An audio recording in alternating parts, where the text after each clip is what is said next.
Chapter 9. Sky looked up at him, her voice shaking. I'm okay.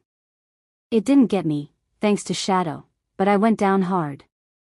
I'm just going to cut my hair off, shower, and clean these wounds. Ernie let out a long breath, his whole body shuddering with relief. His shoulders dropped, tension bleeding out of him.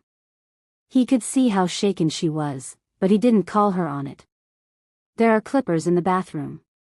Sky saw what it cost him to get up and check on her. He was pale, sweating, leaning heavily on the wall. Something in her chest tightened, a sharp, unwelcome worry she didn't know what to do with. Why did he care so much? Why did she? She pushed away from the wall, wincing as her hip protested. She limped toward the bathroom door, then paused, glancing back to make sure he made it to the bed. Ernie caught the look. Their eyes met for a heartbeat, two people silently checking on each other after a close call. He steadied himself, jaw clenched, and eased back down onto the mattress. Only then did she grab clean clothes, her toiletry kit, and a small med kit from her bag and slip into the bathroom. Ernie watched her go. He knew exactly what she was wrestling with, the adrenaline crash, the fear she wouldn't admit, the weight of surviving one more close call. He'd heard the car leave shortly before she returned. At first, he'd been worried, but when he heard the shot near the back door, he knew she would only fire if she had no choice. Now, the faint hum of clippers reassured him she was still on her feet. His shoulder throbbed from the effort of getting up, and his head was spinning. But he felt a pull to go check on her, one he didn't fully understand. Shadow lay near the bathroom door, ears flicking toward every sound. Ernie noticed. Shadow only guarded family. Sky stared at herself in the mirror and attached the largest guard, 3 inches. Her hands trembled from the fading adrenaline as she began cutting. She'd decided to keep her hair short, it would help her pass as a young man while traveling. When she finished, she stepped into the shower and cleaned the scrapes thoroughly, sucking in a breath when the water hit the deeper ones. Only then did she allow herself to cry. She had truly thought that was the end for her. Tears streamed down her face. Bruising was already blooming across her hip. After dressing, she applied antibiotic cream and bandaged the worst of it. When she emerged, she leaned against the wall for a moment, steadying herself. Ernie's voice was softer than before. You okay? Sky nodded, though her eyes were still red. I will be.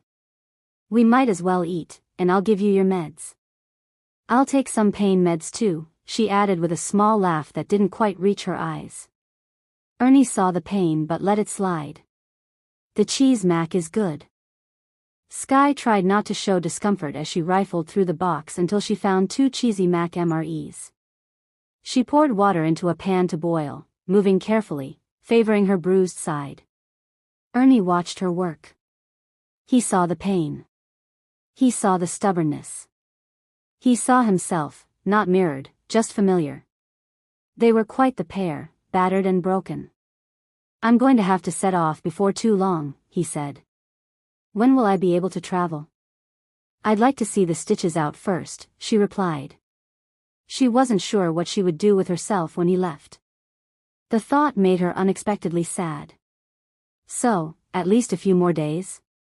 He hesitated, watching emotions flicker across her face.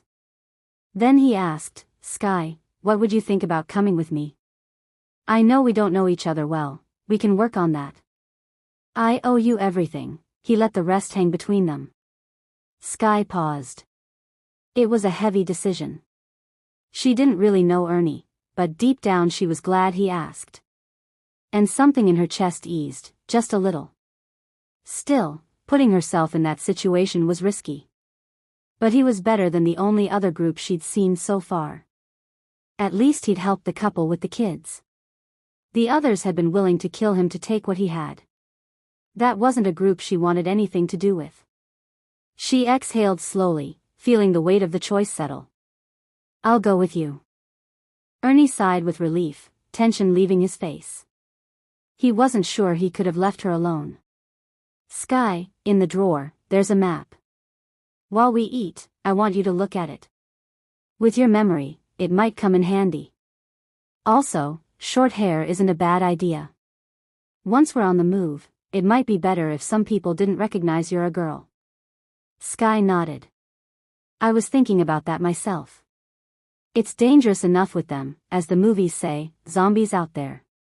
I don't need extra danger for being a girl. She limped to the desk, pain etched in her features, retrieved the map, and spread it out. We have enough stuff here to hide some things, Ernie said, glancing toward the bathroom. His head pounded, but they needed a plan. But you'll also have to figure out how to be a boy in every sense. The comment hit Sky with its full meaning. She swallowed, realizing she was giving up the last visible pieces of who she'd been. I'll have to put some thought into how to create a good solution for that. Sky plated the food, limping as she brought it to him with a bottle of water, and handed him his meds. As she thought through the bathroom problem, she realized a plastic bottle could work, but it would be uncomfortable to wear all the time. MRE bags were durable but too long and wide. Then the IV bags came to mind. After eating, pushing through the pain in her arm and hip, she retrieved an IV bag from the trash. Using hot water, she cleaned it thoroughly. Scissors in hand, she cut off the top, leaving about 3 inches. Next, she grabbed 1/4-inch tubing and cut a 6-inch section to attach to the bag.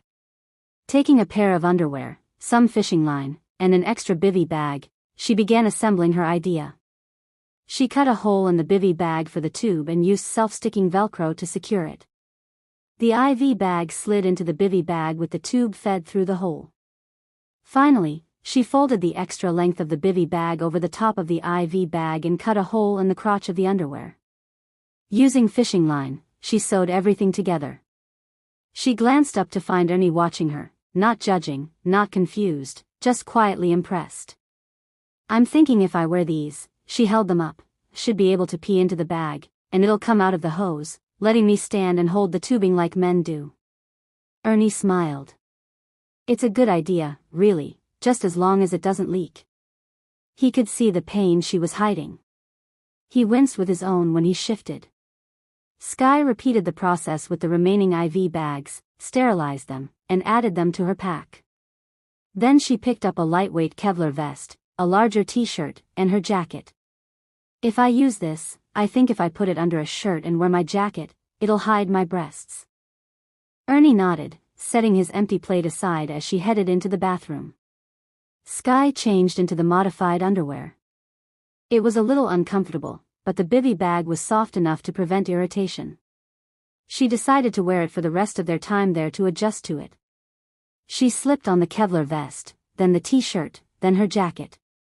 When she returned, she asked, "What do you think?" Ernie examined her and nodded. "It's almost perfect. But I can just make out some of the straps on the vest. Grab a few shirts a size bigger, that should hide the vest better." Sky selected 5 shirts, green, gray, tan, and 2 black, and put on the green one before returning. Ernie had gotten up to clear the plates. Looking up, he said, "Yes, that works. You should practice lowering your voice. We can work on it until it becomes a habit before we leave." In a deeper tone, Sky replied, "Like this." Ernie laughed. "That's pretty good. You sound just like a boy your age should." Sky chuckled, keeping the lower register. "Well, then it works." Shadow thumped his tail once, as if agreeing with both of them.